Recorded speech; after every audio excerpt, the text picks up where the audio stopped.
Good evening, Katleho. Thanks very much for your time. Tell us why you want to do this. Why do you think it'll perhaps resolve the problems we've seen over the years in the local government sphere?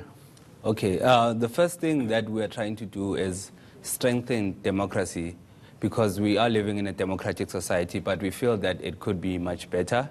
So, and also to increase accountability. So any party that will choose to endorse this right to recall shows that they are willing to be transparent and open to the people. So mostly and first and foremost is because of that reason. Mm-hmm. But how will it work?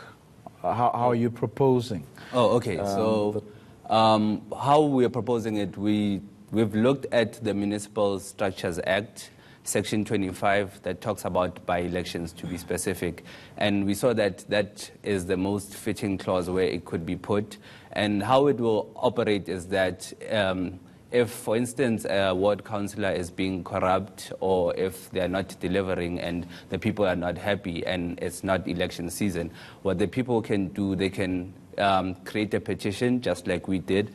All they will need is 10% of the electorate, and then they can trigger a by-election. How will you ensure that your process doesn't get manipulated? Because that happens a lot. Oh, okay, yes, most probably. But then how we view it is that political parties, one of their main things that they keep saying is that we need to find money for A, B, and C. So they can't be in a perpetual campaign. So that is one of the reasons we think that it cannot be manipulated. Not that it cannot be manipulated at all, but it just makes it very difficult. And another thing is that it's easier to get people to a voting booth when everybody's campaigning and then elections are being promoted on TV and so forth. But getting a petition from people when there is no election at all, it would really mean that there is a crisis going on. Have you tested the waters to see if any of the political parties will have an appetite for this sort of thing?